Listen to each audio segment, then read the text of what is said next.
जय हिंद विद्यार्थी मित्रांनो, डिअर वर्दी या यूट्यूब चॅनलवर आपलं स्वागत आहे। आज आपण जो कोतवाल भरती पेपर झाला होता नंदुरबार जिल्ह्याला, तो आज पेपर बघणार आहोत। तो बघा 10 सप्टेंबर 2023 रोजी पेपर झालेला होता। यामध्ये नंदुरबार जिल्ह्यावरती जे प्रश्न आले होते ते 19 प्रश्न आलेले आहेत जिल्हा विशेषवरती। प्रश्न पहिला बघा, चांदसैली घाट हा कोणत्या दोन तालुक्यांना जोडणाऱ्या रस्त्यावर आहे? तर त्याचं उत्तर आहे बघा बी, तळोदा शहादा या दोन तालुक्यांना जोडणारा तो घाट आहे। त्यानंतर प्रश्न क्रमांक 2 बघा, महाराष्ट्र राज्याचा यंदाचा महाराष्ट्र भूषण हा पुरस्कार खालीलपैकी कोणत्या व्यक्तीला भेटला आहे? हा प्रश्न 2023ला विचारलेला होता, म्हणून 23ला जो महाराष्ट्र भूषण पुरस्कार भेटला होता तो आहे आप्पासाहेब धर्माधिकारी यांना भेटलेला होता। पर्याय बी हे उत्तर आपलं बरोबर आहे। त्यानंतर प्रश्न क्रमांक 3 बघा, नंदुरबार जिल्ह्यामधून विधानसभेवर निवडून जाणाऱ्या आमदारांची संख्या किती आहे? तर म्हणजेच विधानसभेवर आमदार निवडून जाणाऱ्या विधानसभा किती आहेत? तर नंदुरबार जिल्ह्यामध्ये 4 विधानसभा आहेत। त्यानंतर प्रश्न क्रमांक 4 बघा, हा गणिताचा प्रश्न आहे, तो आपण पुढच्या व्हिडिओमध्ये बघणार आहोत। गणिताचे व्हिडिओ पुढच्या व्हिडिओमध्ये आपण बघणार आहोत।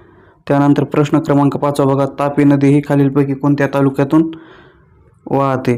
तर तापी नदी ही तळोदा या तालुक्यातून वाहते। प्रश्न क्रमांक 6 बघा, हा पण बुद्धिमत्तेचा प्रश्न आहे, तो आपण पुढच्या व्हिडिओमध्ये बघणार आहोत। त्यानंतर प्रश्न क्रमांक 7 बघा, 2011च्या जनगणनेप्रमाणे नंदुरबार जिल्ह्यात सर्वाधिक बोलली जाणारी भाषा कोणती? तर 2011च्या जनगणनेनुसार अहिराणी ही मातृभाषा सर्वात जास्त बोलली जाते।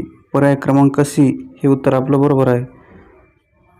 त्यानंतर प्रश्न 9 बघा, खालीलपैकी कोण नंदुरबार जिल्ह्याचे सध्याचे जिल्हाधिकारी आहेत? म्हणजे जेव्हा आपण पेपर द्यायला जातो त्यावेळेस आपल्याला जिल्ह्याचे जिल्हाधिकारी माहीत असणं महत्त्वाचं आहे। तर त्यावेळेस कोण होते? तर मनीषा खत्री हे मॅडम या जिल्ह्याच्या जिल्हाधिकारी होत्या। पर्याय सी उत्तर आपलं बरोबर आहे। त्यानंतर प्रश्न क्रमांक 10 बघा, मराठी भाषा ही कोणत्या लिपीमध्ये लिहिली जाते? तर मराठी भाषा ही देवनागरी लिपीमध्ये लिहिली जाते। पर्याय सी हे उत्तर आपलं बरोबर आहे। त्यानंतर प्रश्न क्रमांक 11 बघा, महसूल विभागात खालीलपैकी कोणते पद ज्येष्ठतेनुसार सर्वात ज्येष्ठ आहे? तर म्हणजे खालचे आपल्याला जे 4 पदं दिले आहेत त्यापैकी सर्वात जे वरिष्ठ दर्जाचं पद आहे ते कोणतं आहे? तर अप्पर जिल्हाधिकारी हे आहे। पर्याय डी हे उत्तर आपलं बरोबर आहे। विद्यार्थी मित्रांनो, तुम्ही जर आपल्या यूट्यूब चॅनलवरती नवीन असाल तर आपल्या चॅनलला सबस्क्राईब करायला विसरू नका, जेणेकरून तुम्हाला जे इथून पुढचे जे व्हिडिओ येतील ते पाहायला मिळतील। त्यामुळे आता सबस्क्राईब करून ठेवा। प्रश्न क्रमांक 12 बघा, खालीलपैकी कोणते काम कोतवालाचे नाही? पर्याय हे बघा, गावाचे दप्तर तालुका कचेरीकडे ने व परत आणणे हे काम आहे। त्यानंतर बी, गावचे चावडी स्वच्छ ठेवणे हे पण आहे। गाव नमुने अद्यावत ठेवणे हे कोतवालाचे काम नाही, त्यामुळे आपलं पर्याय सी उत्तर बरोबर असेल। आणि पर्याय डी, गावात दवंडी पेटून सरकारी आदेशांची प्रसिद्धी करणे हे पण कोतवालाचं काम आहे। त्यानंतर प्रश्न क्रमांक 13 बघा, रावलापाणी हे प्रसिद्ध ठिकाण कोणत्या तालुक्यामध्ये आहे? तर ते रावलापाणी हे प्रसिद्ध ठिकाण तळोदा या तालुक्यामध्ये आहे। त्यानंतर प्रश्न क्रमांक बघा 15 बघा, महसूल विभागातील चावडी हा शब्द सर्वसाधारणपणे कोणत्या कार्यालयाशी संबंधित आहे? तर तलाठी या कार्यालयाशी संबंधित आहे। त्यानंतर प्रश्न क्रमांक 16 बघा, भारताचा प्रजासत्ताक दिन कोणत्या दिवशी साजरा केला जातो? तर 26 जानेवारी या दिवशी प्रजासत्ताक दिन साजरा केला जातो। त्यानंतर प्रश्न क्रमांक 17 बघा, अक्कलकुवा आणि तळोदा या खालीलपैकी 2 ठिकाणी नगरपालिका व नगर परिषद पंचायती आहेत, तर कोणत्या ठिकाणी आहेत? तर तळोदा या ठिकाणी आहेत। पर्याय बी हे उत्तर आपलं बरोबर आहे। त्यानंतर प्रश्न क्रमांक 18 बघा, इस्रो या संस्थेने नुकतेच चंद्रयान 3 याचे यशस्वी अवतरण लँडिंग कोणत्या ध्रुवावर केले होते? तर जो 2023ला 14 जुलै 2023ला जो इस्रोने चंद्रयान 3 ही लँड केलं होतं ते कोणत्या ध्रुवावरती केले होते? तर दक्षिण ध्रुवावरती केले होते। पर्याय हे उत्तर आपलं बरोबर आहे। त्यानंतर प्रश्न क्रमांक 19 बघा, उकाई धरण हे खालीलपैकी कोणत्या ठिकाणी सर्वात जवळ आहे? तर नवापूर शहरापासून जवळ आहे। पर्याय ए हे उत्तर आपलं बरोबर आहे। त्यानंतर प्रश्न क्रमांक 20 बघा, वाक्य रूपांतर म्हणजे अर्थाला शब्द जोडून रचनेत केलेला बदल असतो. तर पर्याय बी हे उत्तर आपलं बरोबर आहे. वाक्य रूपांतर म्हणजे अर्थाला बाधा न आणता रचनेत केलेला बदल असतो. पर्याय बी हे उत्तर आपलं बरोबर आहे. त्यानंतर प्रश्न क्रमांक 21 बघा.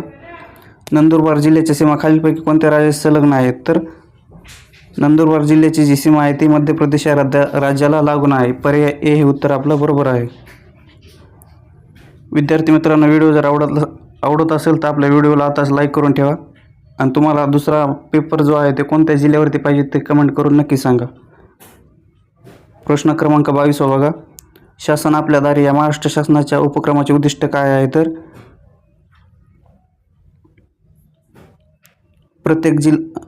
प्रत्येक जिल्हाधिकाऱ्यांनी गावफेरी काढावी, शासनाच्या योजनांचा लाभ सर्व लोकांपर्यंत पोहोचावा, अधिकाऱ्याचे मुख्यालय गावात हलवावे, सर्व योजना ग्रामपंचायत मार्फत राबवाव्या. तर याचं उत्तर आहे बघा, शासन आपल्या दारी याचे मुख्य उद्दिष्ट आहे. शासनाच्या योजनांचा जो लाभ आहे तो सर्व लोकांपर्यंत पोहोचणे हा आहे. त्यानंतर प्रश्न क्रमांक 23 बघा. नंदुरबार जिल्ह्यामध्ये खालीलपैकी कोणत्या ठिकाणी रेल्वे स्थानक नाही? तर बघा, नंदुरबार या ठिकाणी रेल्वे स्थानक आहे, अक्कलकोवा या ठिकाणी आहे आणि खांडबारा येथे आहे. कुठे नाही तर नवापूर येथे नाही. पर्याय बी उत्तर आपलं बरोबर आहे. त्यानंतर प्रश्न क्रमांक 25 बघा. तळोदा आणि अक्कलकोवा या दोन तालुक्यांना जोडणारा महामार्ग कोणता आहे? तर राष्ट्रीय महामार्ग 753 ब आ आहे. त्यानंतर प्रश्न क्रमांक 26 बघा. पुढीलपैकी हा शब्द परभाषी आहे. परभाषी शब्द कोणता आहे? तर ताकद हा परभाषी शब्द आहे. भाषिक, लेखक, आरक्षक हे परभाषी शब्द नाहीत. ते कोणते आहेत? तर ते संस्कृत शब्द आहेत. त्यानंतर प्रश्न क्रमांक 27 बघा. नंदुरबार जिल्हा कोणत्या महसूल विभागाचा भाग आहे? तर नंदुरबार जिल्हा हा नाशिक या विभागाचा भाग आहे, महसूल विभागाचा भाग आहे. त्यानंतर प्रश्न क्रमांक 28 बघा. जेजुरीचा खंडोबा हे तीर्थक्षेत्र महाराष्ट्रातील कोणत्या जिल्ह्यामध्ये आहे? तर आपल्या सर्वांना माहिती आहे, पुणे जिल्ह्यामध्ये आहे. पर्याय सी हे उत्तर आपलं बरोबर आहे. त्यानंतर प्रश्न क्रमांक 29 बघा. मोलगी, दाब, मणिबेली आणि अस्तंभ यापैकी सर्वात उत्तरेला कोणते ठिकाण आहे? तर मणिबेली हे सर्वात उत्तरेला ठिकाण आहे. त्यानंतर प्रश्न क्रमांक 30 बघा. कृपण या शब्दाचा विरुद्धार्थी शब्द आपल्याला ओळखायचा आहे. तर कृपण या शब्दाचा विरुद्धार्थी शब्द आहे उदार. त्यानंतर प्रश्न क्रमांक 31 बघा. नंदुरबार जिल्ह्याचे सध्याचे पालकमंत्री कोण आहेत? तर हा प्रश्न 2023ला पेपर झाला होता म्हणून 23चा प्रश्न आहे, जो आपण आता 2026ला पेपर द्यायला जात आहोत. त्यामुळे आपल्याला 2026ला नंदुरबार जिल्ह्याचे पालकमंत्री कोण आहेत ते माहीत असणे आवश्यक आहे. तर 2023ला पालकमंत्री कोण होते? तर विजयकुमार गावित हे होते. पर्याय हे उत्तर आपलं बरोबर आहे. बघा विद्यार्थी मित्रांनो, जिल्हा विशेषवर आपण प्रत्येक जिल्ह्याचे जे व्हिडिओ आहेत ते आपण टाकलेले आहे. परभणीचे 4 व्हिडिओ आपल्या यूट्यूब चॅनलवरती आहेत, ते जाऊन पाहून घ्या. कारण नंदुरबार येथे 50 पैकी जिल्ह्यावरील 19 प्रश्न हे जिल्ह्यावरील विचारलेले आहेत. त्यामुळे जिल्हा विशेष खूप महत्त्वाचा आहे. त्यानंतर प्रश्न क्रमांक 32 बघा. मराठीवरती विचारलेला आहे. जसा किल्ल्यांचा जोडा तसा केळ्यांचा काय असतो? तर आपल्या सर्वांना माहिती आहे, तर केळ्यांचा लोंगर असतो. त्यानंतर प्रश्न क्रमांक 33 बघा. खालीलपैकी कोणत्या ठिकाणी ग्रामीण रुग्णालय अस्तित्व आहे? हा पण जिल्ह्यावरतीच प्रश्न विचारलेला आहे.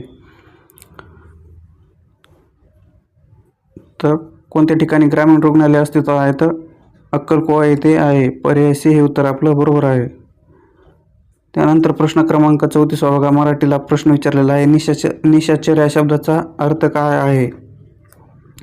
तर निशाचर या शब्दाचा अर्थ आहे रात्री फिरणारा. पर्याय डी हे उत्तर आपलं बरोबर आहे. त्यानंतर प्रश्न क्रमांक 35 बघा. 2011च्या जनगणनेप्रमाणे नंदुरबार जिल्ह्याची लोकसंख्या किती आहे? तर 16,48,295 एवढी 2011नुसार नंदुरबार जिल्ह्याची लोकसंख्या होती. आपण ज्या तालुक्यामध्ये आपण ज्या जिल्ह्यात आहोत त्या जिल्ह्याची लोकसंख्या आपल्याला माहीत असणे आवश्यक आहे. कारण जिल्हा विशेष खूप महत्त्वाचा आहे.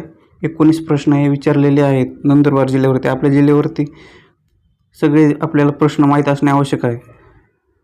त्यानंतर प्रश्न 36 बघा, महाराष्ट्र राज्याचे सध्याचे महामहिम राज्यपाल कोण आहेत? तर 2023ला आपले रमेश बैस होते आणि 2026ला कोण आहेत? तर जिष्णुदेव वर्मा आहेत, ज्यांनी 10 मार्च 2026 रोजी नुकतीच शपथ घेतलेली आहे. त्यानंतर प्रश्न क्रमांक 37 बघा, अक्कलकुवा व तळोदा तालुक्यापैकी कोणते पेसा क्षेत्रात येणारे तालुके होते? तर अक्कलकुवा आणि तळोदा दोन्ही होते. पर्याय सी उत्तर आपलं बरोबर आहे. त्यानंतर प्रश्न क्रमांक 38 बघा, मला उजाडले या विधानाचा प्रकार ओळखायचा आहे. कर्तरी, भावकर्तरी, कर्मकर्तरी आणि कर्मणी यापैकी कोणता आहे? तर भावकर्तरी. पर्याय बी हे उत्तर आपलं बरोबर आहे. भावकर्तरीलाच आपण काय म्हणतो? तर अकर्तृक भावे म्हणतो. तर हा प्रयोगावरती प्रश्न विचारलेला आहे. आपल्याला प्रयोग माहीत पाहिजे. तर किती प्रयोग आहेत? तर 3 आहेत. कोणते कोणते? तर कर्तरी, कर्मणी आणि भावे हे 3 प्रयोग आहेत. त्यानंतर प्रश्न क्रमांक 39 बघा, नर्मदा नदी खालीलपैकी कोणत्या तालुक्याच्या सीमेवरून वाहते? तर शहादा या तालुक्याच्या सीमेवरून वाहते. पर्याय सी हे उत्तर आपलं बरोबर आहे. प्रश्न क्रमांक 39 बघा, नर्मदा नदी खालीलपैकी कोणत्या तालुक्याच्या सीमेवरून वाहते? तर दडगाव या सीमेवरून वाहते. पर्याय बी हे उत्तर आपलं बरोबर आहे. त्यानंतर प्रश्न क्रमांक 40 बघा, स्पष्टीकरण द्यावयाचे झाल्यास खालीलपैकी कोणते चिन्ह वापरतात? तर स्पष्टीकरण द्यावयाचे झाल्यास खालीलपैकी कोणते चिन्ह वापरतात? तर अपसरण चिन्ह वापरतात. पर्याय ए हे उत्तर आपलं बरोबर आहे. त्यानंतर प्रश्न क्रमांक 41 बघा, 2011च्या जनगणनेनुसार नंदुरबार जिल्ह्यातील क्षेत्रफळाच्या दृष्टीने सर्वात लहान तालुका कोणता आहे? तर तळोदा हा सर्वात लहान तालुका आहे. विद्यार्थी मित्रांनो, आपण ज्या जिल्ह्यामध्ये आहोत त्या आपल्याला क्षेत्रफळाने सर्वात मोठा तालुका, सर्वात छोटा तालुका हे माहीत असणे आवश्यक आहे. आपण प्रत्येक जिल्हाविशेष जे प्रश्न आहेत ते आपण यूट्यूबवर टाकणार आहोत. काही जिल्ह्यांचे टाकलेले आहेत, काही जिल्ह्यांचे बाकी आहेत. ते लवकर आपण टाकणार आहोत. आणि आतापर्यंत जेवढे 2023ला कोतवाल भरतीचे पेपर झालेले ते आपण एक पेपर टाकलेले आहेत. ते जाऊन तुम्ही आपल्या यूट्यूब चॅनलवरती पाहू शकतात. त्यानंतर प्रश्न बघा, प्रश्न क्रमांक 43 बघा, नंदुरबार जिल्ह्यातील तळोदा महसूल विभागात खालीलपैकी कोणते तालुके समाविष्ट आहेत? तर तळोदा व अक्कलकुवा हे आहेत. पर्याय सी हे उत्तर आपलं बरोबर आहे. विद्यार्थी मित्रांनो, व्हिडिओ जर आवडत असेल तर आपल्या व्हिडिओला लाईक करा आणि चॅनलला सबस्क्राईब करायला विसरू नका. आणि जर आतापर्यंत झालेल्या जेवढे पेपर आहेत त्यांचे जर PDF पाहिजे असतील तर आपल्या डिअर वर्दी या टेलिग्राम चॅनलवर सर्व पेपर टाकलेले आहेत. तिथून तुम्ही डाउनलोड करू शकतात. आपल्या टेलिग्राम चॅनलची लिंक आपल्या बायोमध्ये दिलेली आहे. त्यानंतर प्रश्न क्रमांक 44 बघा, मराठीवरती हा प्रश्न विचारलेला आहे. पायावर धोंडा मारणे या म्हणीचा अर्थ काय? तर पायावर धोंडा मारणे म्हणजे स्वतःचे नुकसान करणे. पर्याय बी हे उत्तर आपलं बरोबर आहे. त्यानंतर प्रश्न क्रमांक 45 बघा, खालीलपैकी कोणते गाव तळोदा तालुक्यात समाविष्ट नाही? तर बघा, अमोनी आहे, शिरवे आहे,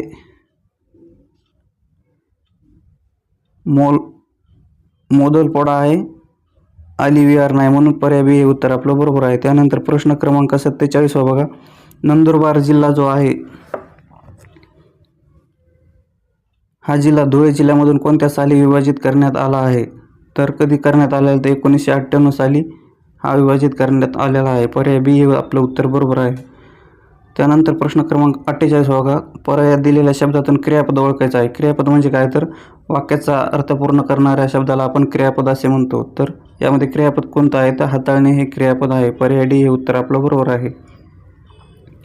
त्यानंतर प्रश्न क्रमांक 49 बघा, खालीलपैकी कोणता तालुका स्ट्रॉबेरी उत्पादनासाठी नंदुरबार जिल्ह्यात प्रसिद्ध आहे? तर अक्कलकुवा हा तालुका स्ट्रॉबेरी उत्पादनासाठी प्रसिद्ध आहे. पर्याय डी हे उत्तर आपलं बरोबर आहे. त्यानंतर प्रश्न क्रमांक 50 बघा, कोतवाल भरती व नेमणूक नियमाप्रमाणे कोतवालाच्या कामावर सर्वसामान्य देखरेख व नियंत्रण ठेवण्याची प्रथम जबाबदारी कोणाची आहे? तर बघा, कोतवाल भरती व नेमणूक नियम जो 1959चा मधील नियम आहे तो कलम 19 नुसार कोतवालाच्या कामावर देखरेख ठेवणे ही जबाबदारी कोणाची आहे? तर तलाठीची आहे. पर्याय ए हे उत्तर आपलं बरोबर आहे. विद्यार्थी मित्रांनो, व्हिडिओ आवडला असेल तर व्हिडिओ लाईक करा आणि आपल्या चॅनलला सबस्क्राईब करायला विसरू नका. आणि दुसरा कोणता पेपर घ्यायचा आहे ते कमेंट करून नक्की सांगा. भेटूया पुढच्या व्हिडिओमध्ये. धन्यवाद.